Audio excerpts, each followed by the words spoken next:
Hello everyone, welcome to Patel ji के। आज हम लोग इस सीरीज का पार्ट नंबर 1 से लेकर 5 तक को हम लोग रिवीजन करेंगे। तो चलिए स्टार्ट करते हैं। क्वेश्चन नंबर फर्स्ट, प्रकाश वर्ष किसकी इकाई है? तो इसका राइट आंसर होगा दूरी। अगला सवाल, पारसेक किसकी इकाई है? तो इसका भी राइट आंसर क्या होगा? दूरी। पास्कल किसकी इकाई है? तो इसका राइट आंसर होगा दाब का। अगला, कैंडेला किसका मात्रक है? ज्योति तीव्रता का। अगला सवाल, ल्यूमेन किसका इकाई है? ज्योति फ्लक्स का। मात्रकों की अंतर्राष्ट्रीय पद्धति कब लागू हुई? 1971। एसआई पद्धति में लेंस की शक्ति का मात्रक क्या होता है? तो इसका राइट आंसर होगा डायोप्टर। अगला सवाल, डेसिबल से किस चीज़ को मापा जाता है? तो इसका राइट आंसर हो जाएगा ध्वनि की तीव्रता। अगला सवाल, पदार्थ के संवेग और वेग के अनुपात से कौन सी राशि प्राप्त होती है? तो इसका राइट आंसर होगा द्रव्यमान। अगला सवाल, यदि किसी चलती हुई वस्तु का वेग को दुगना कर दिया जाए तो उसका गतिज ऊर्जा कितना गुना हो जाएगा? तो हम लोग जानते हैं गतिज ऊर्जा बराबर क्या होता है? Half mv²। जब v को डबल करेंगे तो उसका स्क्वायर होगा, तो 2 का स्क्वायर 4, इसलिए कितना हो जाएगा? 4 गुना। अगला सवाल, विद्युत धारा का मात्रक क्या होता है? तो इसका राइट आंसर होगा एम्पियर। अगला सवाल, कार्य का मात्रक क्या होता है? इसका राइट आंसर होगा जूल। अगला सवाल, न्यूटन के पहले नियम को क्या कहते हैं? तो इसका राइट आंसर होगा जड़त्व का नियम। अगला सवाल, रॉकेट किस सिद्धांत पर कार्य करता है? तो इसका राइट आंसर होगा न्यूटन के तृतीय नियम पर। अगला सवाल, बल की परिभाषा न्यूटन के किस नियम से मिलता है? तो इसका राइट आंसर होगा न्यूटन के प्रथम नियम से। नेक्स्ट, सड़क पर चलने की अपेक्षा बर्फ पर चलना कठिन क्यों होता है? क्योंकि सड़क का जो गुरुत्वाकर्षण बल होता है वह बर्फ से अधिक होता है, इसलिए सड़क पर चलना आसान होता है लेकिन बर्फ पर चलना कठिन होता है। अगला सवाल, बादल किस कारण वायुमंडल में तैरते हैं? तो उसका घनत्व बहुत कम होता है, इसलिए वह वायुमंडल में तैरते हैं। अगला सवाल, एक नदी में चलता हुआ जहाज जब समुद्र में आता है तब जहाज का स्तर पर क्या प्रभाव पड़ता है? तो जो जहाज है वह नदी से कहाँ जा रहा है? समुद्र में। तो क्या हो रहा है? नदी का घनत्व, जो पानी का घनत्व होता है वह समुद्र की अपेक्षा बहुत कम होता है, यानी जहाज जो है कम घनत्व से अधिक घनत्व में जा रहा है, इसलिए क्या होगा? उसका स्तर ऊपर हो जाएगा। अगला सवाल, यदि हम भूमध्य रेखा से ध्रुव की ओर जाते हैं तो जी का मान पर क्या प्रभाव पड़ता है?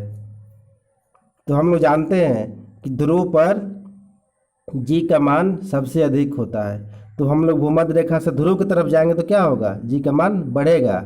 लेकिन यदि हम लोग ध्रुव से दूर जाएंगे तो जी का मान घटेगा। अगला सवाल, उच्च तापमान यानी पायरोमीटर उच्च तापमान यानी पायरोमीटर मापने के लिए हम लोग किस यंत्र का उपयोग करते हैं? यानी पायरोमीटर। अगला सवाल, मास और एक्सेलरेशन, द्रव्यमान और त्वरण के गुणनफल को क्या कहते हैं? तो इसका राइट आंसर होगा बल। बल बराबर क्या होता है? Mass into acceleration. नेक्स्ट, किस तापमान पर जल का घनत्व अधिकतम होता है? तो इसका राइट आंसर होगा 4 डिग्री सेल्सियस। और पूछता कि सबसे आयतन कम कितना पर होता है? तो 4 डिग्री पर ही होता है, क्योंकि घनत्व जो होता है वो आयतन का जस्ट उल्टा होता है। अगला सवाल, पहाड़ों पर चढ़ते वक्त व्यक्तियों के नाक और मुंह से खून क्यों निकलता है?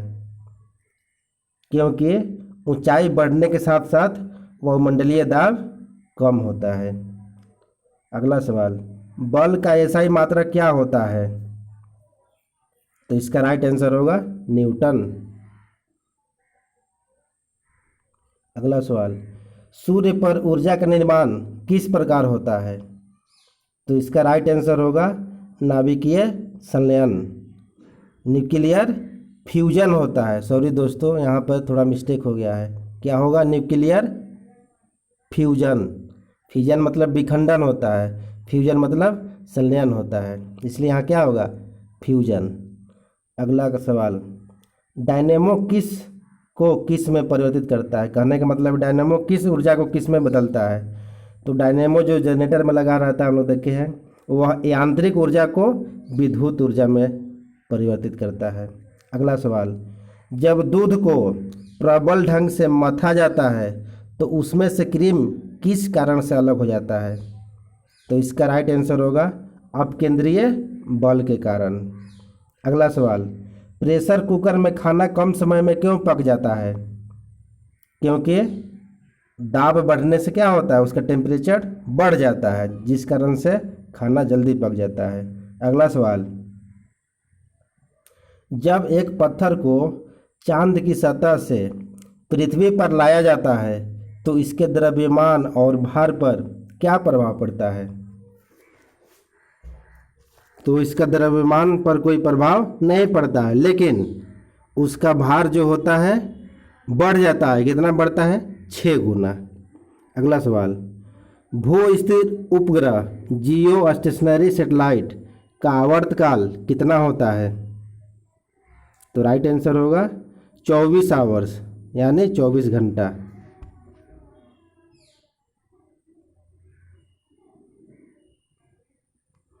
अगला सवाल, क्रिकेट का खिलाड़ी तेजी से आते हुए बॉल को क्यों अपने हाथ को पीछे खींचकर पकड़ता है? क्योंकि पीछे हाथ खींचने से बॉल का टाइम पीरियड यानी आवर्तकाल बढ़ जाएगा, जिस कारण से उसको हाथ में बहुत कम चोट लगेगा। अगला सवाल, जाड़े की रातों में अत्यधिक ठंडा पड़ने पर पानी की पाइप क्यों फट जाती है? क्योंकि अत्यधिक ठंडा पड़ने पर पानी जम जाता है और जमने के कारण क्या होता है? उसका आयतन बढ़ जाता है, इसी कारण से वो पाइप फट जाता है। अगला सवाल, बर्फ पानी में तैरते हैं परंतु एल्कोहल में क्यों डूब जाते हैं? क्योंकि बर्फ पानी से हल्का होता है लेकिन एल्कोहल से भारी होता है, तो भाई भारी होगा तो क्या होगा? डूब जाएगा। अगला सवाल, एक तैराक को नदी के मुकाबले समुद्री पानी में तैरना आसान क्यों लगता है? क्योंकि समुद्र का पानी का घनत्व नदी के पानी के घनत्व से बहुत अधिक होता है, तो इसीलिए क्या होगा? उसको तैरने में वहाँ पर आसानी होता है। अगला सवाल, दलदल में फंसे व्यक्ति को लेट जाने की सलाह क्यों दी जाती है?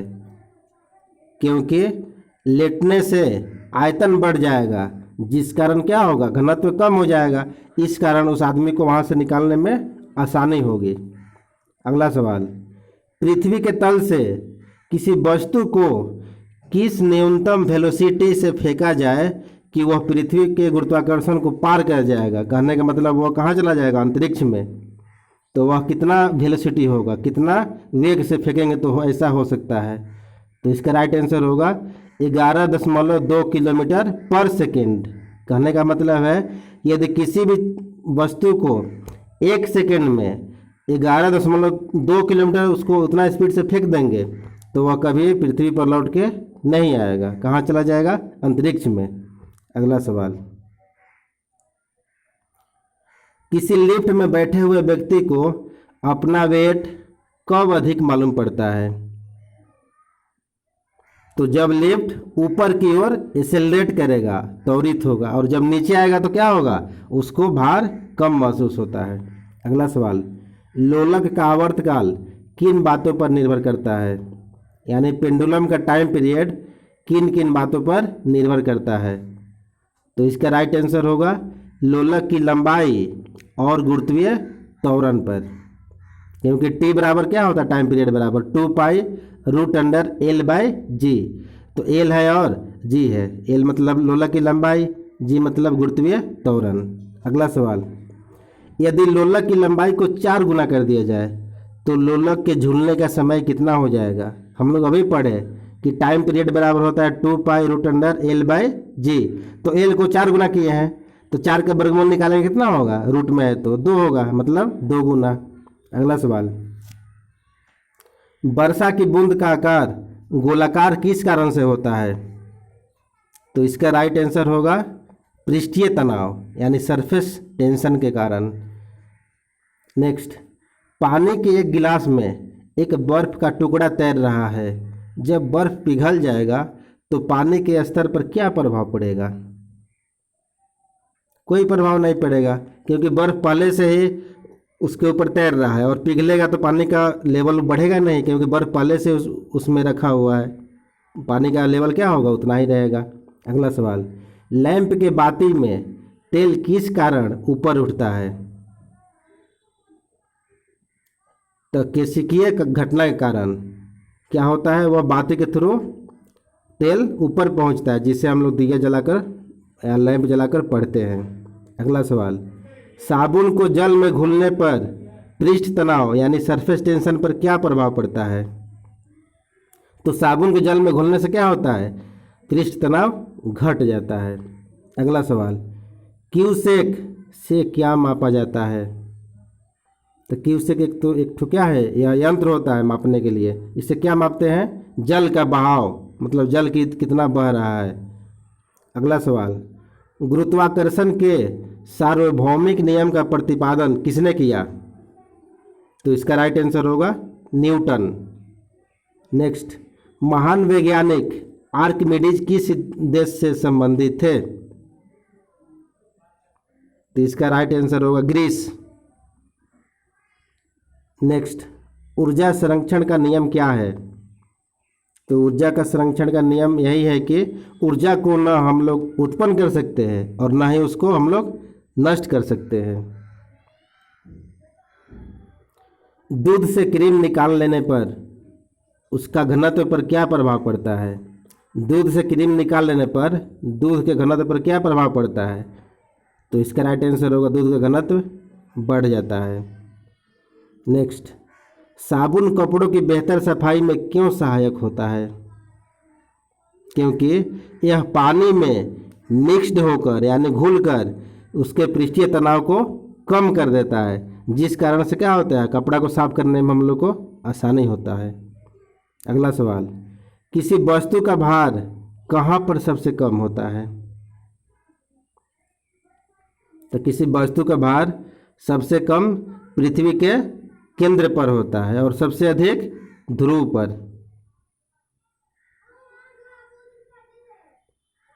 क्रिकेट की गेंद को किस एंगल से यानी किस कोण से मारा जाना चाहिए ताकि वह अधिकतम दूरी तय कर सके। तो इसका राइट आंसर होगा 45 डिग्री। नेक्स्ट, किसने न्यूटन से पहले ही बता दिया था कि सभी वस्तुएं पृथ्वी की ओर गुरुत्वाकर्षण होते हैं। तो इसका राइट आंसर होगा ब्रह्मागुप्त। यह एक भारत के महान गणितज्ञ थे। नेक्स्ट, अलग अलग द्रव्यमानों के 2 बॉल को एक शिखर से एक साथ गिराया जाता है तो वह किस प्रकार पृथ्वी पर पहुंचती है। तो इसका राइट आंसर होगा समान समय में, क्योंकि एक्सेलरेशन जो होता है, त्वरण जो होता है, वह कांस्टेंट होता है। नेक्स्ट, अंतरिक्ष यात्री अंतरिक्ष में सीधा खड़ा क्यों नहीं हो सकता है। क्योंकि वहाँ पर ग्रेविटी यानी गुरुत्व नहीं होता है, जिस कारण से वह खड़ा वहाँ पर नहीं हो सकता है। नेक्स्ट, एसआई सिस्टम में तापमान का इकाई क्या होता है। तो इसका राइट आंसर होगा केल्विन, उसको डिनोट करते हैं के से। नेक्स्ट, किसी वस्तु को गर्म करने पर उसके पार्टिकल के चाल पर क्या प्रभाव पड़ेगा। तो किसी वस्तु को गर्म करेंगे तो उसके पार्टिकल में क्या होगा, उसका चाल क्या होगा, बढ़ जाएगा, और यदि उसको ठंडा करेंगे तो उसका चाल क्या होगा, घटने लगेगा। नेक्स्ट, किसी वस्तु का ताप किसका सूचक होता है? तो इसका राइट आंसर होगा उस पार्टिकल के गतिज ऊर्जा का, मतलब जो पार्टिकल का है वह उसका गतिज ऊर्जा पर उसका यह सूचक होता है। नेक्स्ट, किस वैज्ञानिक ने सर्वप्रथम बर्फ के दो टुकड़े को आपस में घिसकर पिघला दिया? तो इसका राइट आंसर होगा डेवी ने। नेक्स्ट, वाष्प इंजन में उबलते हुए जल का तापमान किस कारण से हाई हो सकता है? तो इसका राइट आंसर होगा बॉयलर के अंदर हाई प्रेशर के कारण। यदि हम लोग बॉयलर जो होता है जहाँ मतलब कोई चीज़ उबलता है उसका अंदर यदि प्रेशर हाई हो जाएगा तो जल का तापमान क्या होगा? हाई हो सकता है। अगला सवाल, बर्फ पर दाब बढ़ाने से उसका गलनांक पर क्या प्रभाव पड़ता है? कहने का मतलब है कि बर्फ को यदि हम लोग दबाएंगे तो उसका गलनांक का क्षमता क्या होगा? घटेगा बढ़ेगा। तो इसका राइट आंसर होगा क्या? उसका गलनांक कम हो जाएगा, मतलब वह धीरे धीरे गलेगा।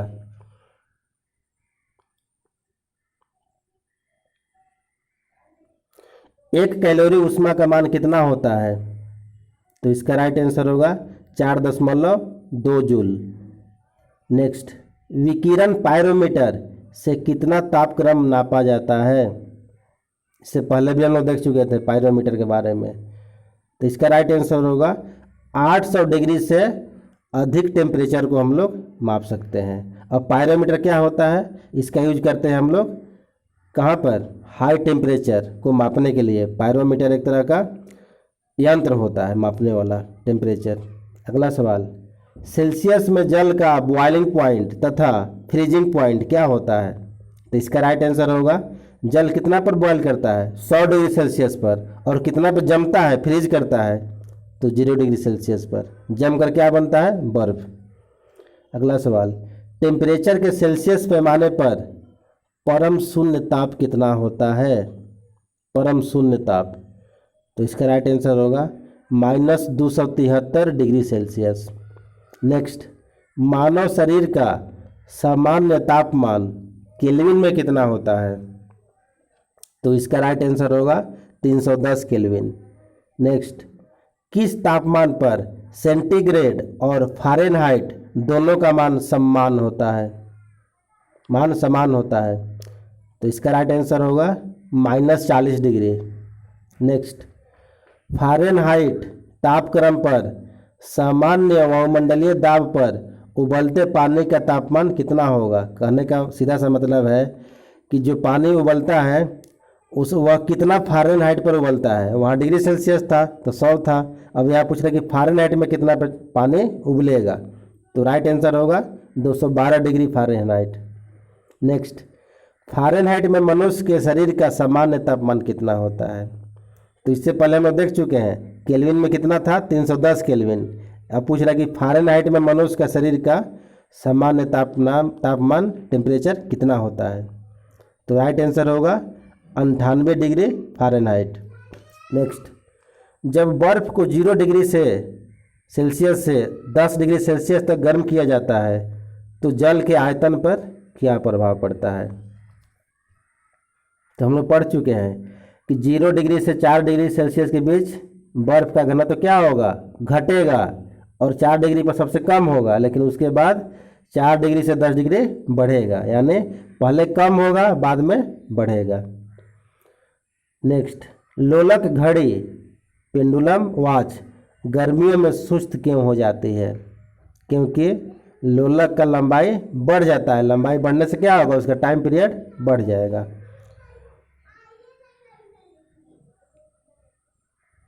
नेक्स्ट, 2 रेल पटरियों के मध्य जोड़ पर एक छोटा सा स्थान क्यों छोड़ा जाता है?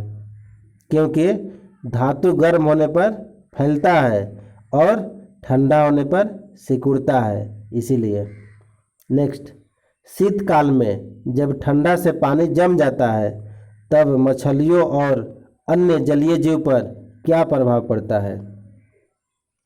तो इसका राइट आंसर होगा कोई प्रभाव नहीं पड़ता है, क्योंकि जो जल होता है केवल उसका ऊपरी सतह जमता है, नीचे सब अच्छा ही रहता है।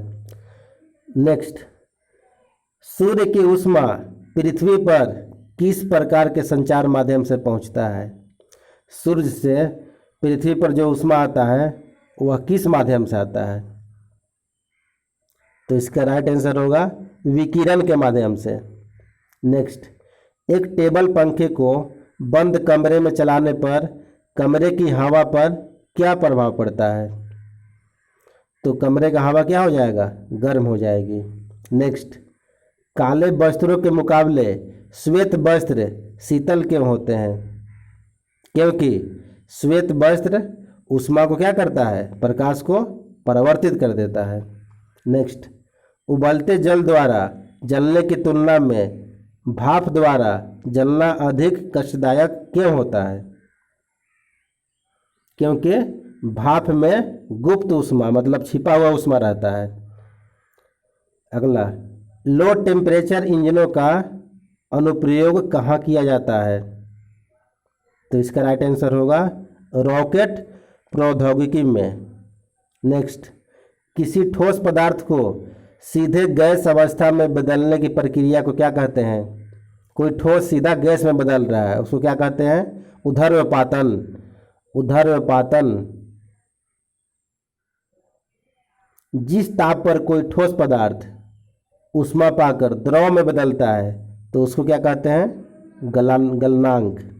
क्या कहते हैं? गलनांक। जिस ताप पर कोई द्रव ऊष्मा पाकर गैस में बदलता है उसको क्या कहते हैं? क्वथनांक। नेक्स्ट, बर्फ के दो टुकड़े को आपस में दबाने पर टुकड़े आपस में चिपक क्यों जाते हैं? क्योंकि दाब अधिक होने से बर्फ का गलनांक क्या होता है? घट जाता है। पहाड़ की चोटी ऊपर आलू को पकाने में अधिक समय क्यों लगता है? क्योंकि वहाँ पर वायुमंडलीय दाब बहुत कम होता है। नेक्स्ट, पर्वतों पर स्थित हिम सूर्य की गर्मी द्वारा एक साथ न पिघलने का क्या कारण है? क्योंकि यह सूर्य से प्राप्त अधिकांश ऊष्मा को परावर्तित कर देता है। नेक्स्ट, मनुष्य आर्द्रता से परेशानी महसूस करता है, इसका उपयुक्त कारण क्या है? क्योंकि आर्द्रता के कारण क्या होता है? पसीना बहुत आता है। नेक्स्ट, सूर्य की सतह का तापमान कितना होता है? तो राइट आंसर होगा 6000 केल्विन। अगला, एक स्वस्थ मनुष्य के शरीर का सामान्य तापमान कितना डिग्री सेल्सियस होता है? अब यहाँ पूछा है डिग्री सेल्सियस में, तो राइट आंसर होगा 37 डिग्री सेल्सियस। नेक्स्ट, खाना पकाने के बर्तनों के नीचे का बाहरी हिस्सा काला क्यों छोड़ा जाता है? क्योंकि काली सरफेस यानी काली सतह ऊष्मा का कुचालक होता है, ऊष्मा को पास नहीं होने देगा। नेक्स्ट, गर्मियों में सफ़ेद कपड़ा पहनना आरामदायक क्यों होता है? क्योंकि हम लोग जानते हैं कि सफ़ेद कपड़ा क्या करता है? प्रकाश को परावर्तित कर देता है। नेक्स्ट, शीत ऋतु के दिनों में हम मौसम किस प्रकार का होने पर ज़्यादा ठंडा महसूस करते हैं? तो जब मौसम साफ होगा तो ठंडा महसूस होगा। मिट्टी के घड़े में किस क्रिया के कारण जल्द ठंडा हो रहता है? मिट्टी के घड़े में किस क्रिया के कारण जल ठंडा रहता है? थोड़ा मिस्टेक यहाँ हो गया था, तो इसका राइट आंसर होगा वाष्पीकरण के कारण। नेक्स्ट, ध्वनि तरंगों की प्रकृति कैसी होती है? तो राइट आंसर होगा अनुदैर्ध्य यानी लॉन्गिट्यूडनल। नेक्स्ट, अवश्रव्य तरंगे यानी इंफ्रासोनिक वेव्स की आवृत्ति कितनी होती है? तो इसका राइट आंसर होगा 20 हर्ट्ज से कम। नेक्स्ट, श्रव्य तरंगे ऑडिबल वेव्स की आवृत्ति कितनी होती है? 20 से लेकर 20,000 हर्ट्ज के बीच में होता है। मनुष्य सिर्फ इसी को सुन सकता है, बाकी सबको नहीं सुन सकता है। नेक्स्ट, पराश्रव्य तरंगे अल्ट्रासोनिक वेव्स की आवृत्ति कितनी होती है? तो इसका राइट आंसर होगा 20,000 हर्ट्ज से अधिक।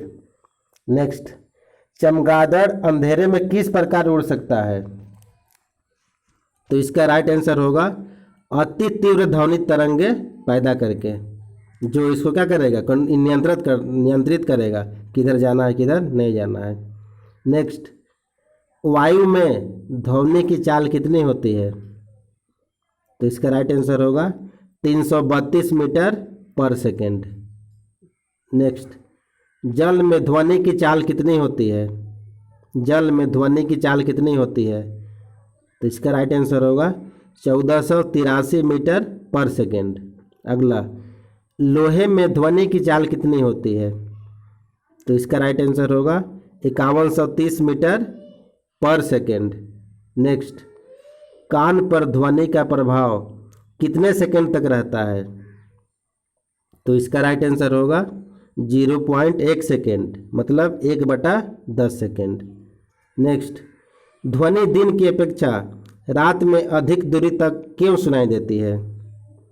तो इसका राइट आंसर होगा अपवर्तन के कारण। नेक्स्ट, प्रतिध्वनि यानी इचो सुनने के लिए श्रोता यानी सुनने वाला एवं परावर्तक सतह जहाँ से ध्वनि परावर्तित होती है के बीच न्यूनतम दूरी कितनी होनी चाहिए? तो लगभग 17 मीटर। नेक्स्ट, यदि मैक संख्या 1 से अधिक हो तो पिंड की चाल को क्या कहते हैं? यदि मैक संख्या 1 से अधिक हो तो पिंड की चाल को क्या कहते हैं? सुपरसोनिक।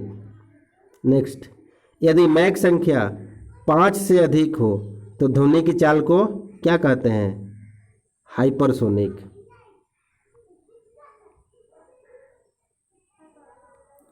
मनुष्य की अधिकतम सुनने का सीमा कितना डेसिबल होता है? तो राइट आंसर होगा 95 डेसिबल। डेसिबल क्या होता है? ध्वनि की तीव्रता को मापने का इकाई है। नेक्स्ट, ध्वनि की चाल सबसे अधिक और सबसे कम किसमें होती है? तो ध्वनि की चाल सबसे अधिक ठोस में और सबसे कम गैस में। नेक्स्ट, तापमान बढ़ाने पर वायु में ध्वनि का वेग पर क्या प्रभाव पड़ता है? तो क्या होता है? उसका वेग बढ़ जाता है। स्त्रियों की आवाज़ पुरुषों की अपेक्षा पतली क्यों होती है? क्योंकि स्त्रियों की आवाज़ की आवृत्ति यानी फ्रीक्वेंसी अधिक होती है। नेक्स्ट, चिल्लाते समय व्यक्ति हमेशा हथेली को मुंह के समीप क्यों रखता है? क्योंकि उस स्थिति में ध्वनि ऊर्जा सिर्फ एक ही दिशा में जाती है, जिससे दूसरे आदमी को आसानी से उसका आवाज़ सुनाई दे देता है। नेक्स्ट, वायु के तापमान में परिवर्तन से ध्वनि का कौन सा गुण प्रभावित होता है? तो इसका राइट आंसर होगा तरंगदैर्घ्य यानी वेवलेंथ। नेक्स्ट, इको साउंड का प्रयोग क्यों किया जाता है? तो इसका राइट आंसर होगा समुद्र की गहराई नापने के लिए। नेक्स्ट, पास आते रेलगाड़ी की सीटी की आवृत्ति बढ़ती जाती है, ऐसा किस घटना के कारण होता है? तो इसका राइट आंसर होगा डॉपलर इफेक्ट के कारण। नेक्स्ट, प्रकाश छोटे छोटे कणों से मिलकर बना होता है, जिसे हम लोग क्या कहते हैं? तो राइट आंसर होगा फोटोन। नेक्स्ट, प्रकाश की प्रकृति कैसी होती है? तो राइट आंसर होगा अनुप्रस्थ यानी ट्रांसवर्स नेचर का। प्रकाश की चाल सबसे अधिक किसमें होती है? तो प्रकाश की चाल सबसे अधिक या तो वायु में होता है, एयर में, या निर्यात में। निर्यात मतलब खाली जगह में, वैक्यूम में। नेक्स्ट, प्रकाश को सूर्य से पृथ्वी तक आने में औसतन कितना समय लगता है? तो इसका राइट आंसर होगा लगभग 8 मिनट 16 सेकेंड। नेक्स्ट, चंद्रमा से परावर्तित प्रकाश को पृथ्वी तक आने में कितना समय लगता है? तो इसका राइट आंसर होगा 16.6 सेकेंड। अगला, आकाश का रंग नीला क्यों दिखाई देता है? तो इसका राइट आंसर होगा प्रकाश के प्रकीर्णन के कारण। नेक्स्ट, प्रकाश के वेग को सर्वप्रथम किसने ज्ञात किया? तो इसका राइट आंसर होगा रोमर ने। नेक्स्ट, पानी में डूबी हुई लकड़ी मुड़ी हुई क्यों दिखाई देती है? तो इसका राइट आंसर होगा प्रकाश के अपवर्तन के कारण। अगला, इंद्रधनुष किस कारण से बनता है? तो इसका राइट आंसर होगा प्रकाश के अपवर्तन के कारण।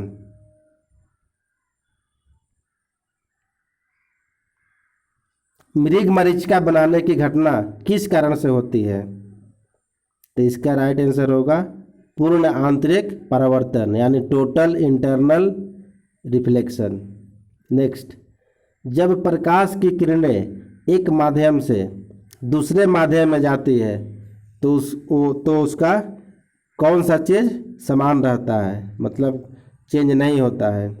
तो इसका राइट आंसर होगा आवृत्ति यानी फ्रीक्वेंसी।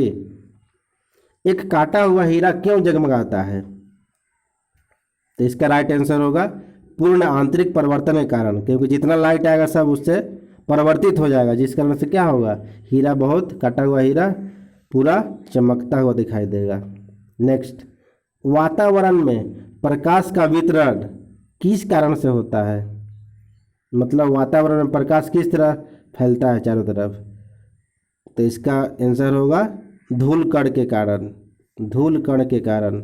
नेक्स्ट, सूर्योदय और सूर्यास्त के समय सूर्य लाल क्यों दिखाई देता है? तो इसका राइट आंसर होगा प्रकाश के अपवर्तन के कारण। अगला, वाहन पीछे से आने वाली वस्तुओं को देखने के लिए किस दर्पण का उपयोग करते हैं? मतलब पीछे जो हम लोग का साइड मिरर लगा रहता है उससे देखने के लिए जो हम लोग यूज करते हैं दर्पण का, वह कौन सा दर्पण होता है? तो राइट आंसर होगा उत्तल। नेक्स्ट, रोगियों के दांत देखने के लिए चिकित्सकों द्वारा किस दर्पण का उपयोग किया जाता है? तो इसका राइट आंसर होगा अवतल दर्पण। दाढ़ी बनाने के लिए किस दर्पण का उपयोग किया जाता है? तो इसका राइट आंसर होगा अवतल दर्पण। नेक्स्ट, यदि एक व्यक्ति दो समतल दर्पण जो 60 डिग्री के कोण पर है यदि रखा हो, मतलब वो व्यक्ति खड़ा है, तो उसके बीच कितना प्रतिबिंब बनेगा? यानी एक व्यक्ति है, अब क्या हो रहा है, उसके बीच में दो गो समतल दर्पण 60 डिग्री पर रखा हुआ है, तो वही बोल रहा है कि उसका प्रतिबिंब कितना बनेगा। तो राइट आंसर होगा उस व्यक्ति का 5 प्रतिबिंब बनेगा। अगला, प्रकाश का रंग किसके द्वारा निर्धारित होता है? तो इसका राइट आंसर होगा उसके तरंगदैर्घ्य द्वारा यानी वेवलेंथ द्वारा।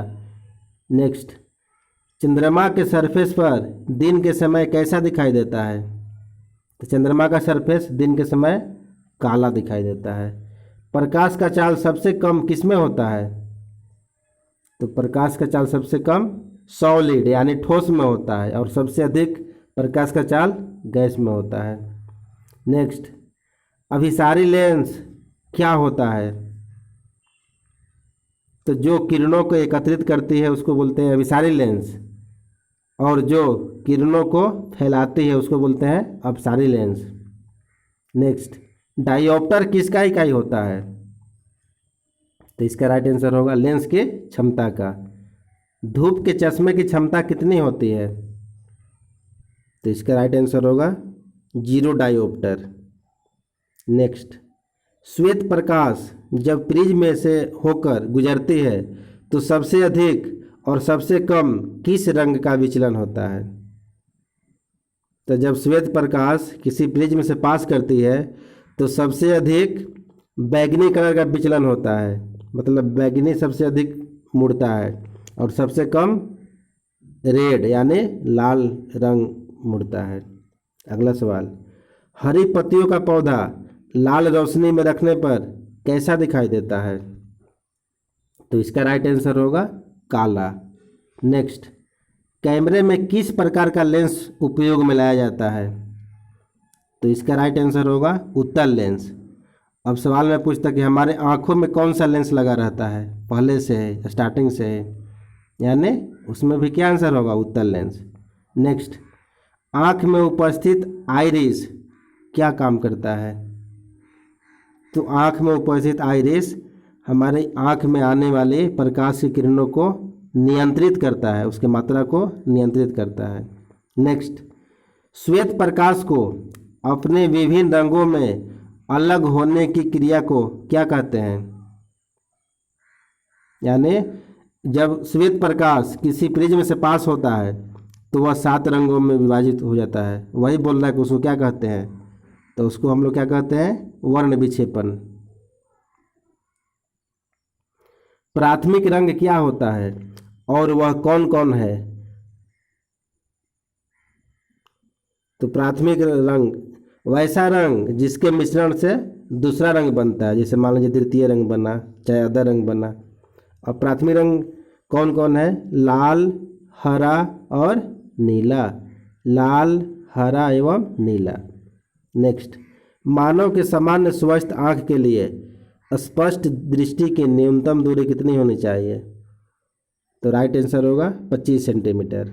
नेक्स्ट, नेत्रदान में दाता की आँख के किस भाग को दान किया जाता है? तो राइट आंसर होगा कॉर्निया। नेक्स्ट, दृष्टिपटल यानी रेटिना पर प्रतिबिंब कैसा बनता है? तो इसका राइट आंसर होगा वस्तु से छोटा और उल्टा बनता है। नेक्स्ट, दूरबीन का आविष्कार किसने किया था? तो इसका राइट आंसर होगा गैलीलियो ने। तारे क्यों टिमटिमाते हैं? तो इसका राइट आंसर होगा प्रकाश के अपवर्तन के कारण। नेक्स्ट, जब प्रकाश की तरंग वायु से कांच में होकर गुजरती है तो वह किसको प्रभावित करती है? तो इसका राइट आंसर होगा वेवलेंथ यानी तरंगदैर्घ्य और वेलोसिटी यानी वेग को। वेवलेंथ को और वेलोसिटी दोनों को प्रभावित करेगा, लेकिन फ्रीक्वेंसी यानी आवृत्ति को प्रभावित नहीं करेगा। आवृत्ति सबके लिए सेम होगा। यहाँ पर हमें सूर्योदय वास्तविक समय से कुछ पहले क्यों दिखाई देता है? कहने का मतलब है कि जब सूर्य भगवान उगते हैं तो वह वास्तविक समय से पहले ही क्यों दिखाई देते हैं? तो इसका राइट आंसर होगा प्रकाश के अपवर्तन के कारण। नेक्स्ट, एक तालाब के किनारे एक मछुआरा मछली को मारने की कोशिश करता है तो वह निशाना कहाँ लगाएगा? तो इसका राइट आंसर होगा जहाँ मछली दिखाई देगा उसको उसके नीचे निशाना लगाएगा। तो दोस्तों, यही हम लोग का इस सीरीज का रिवीजन पार्ट था, पार्ट नंबर 1 से लेकर 5 तक का। अब हम लोग अगले दिन इसका अगला पार्ट देखेंगे। तो दोस्तों, यदि आपको यह वीडियो, ये हमारा सीरीज आपको यदि पसंद आया तो इस चैनल को लाइक, शेयर और सब्सक्राइब करें। धन्यवाद।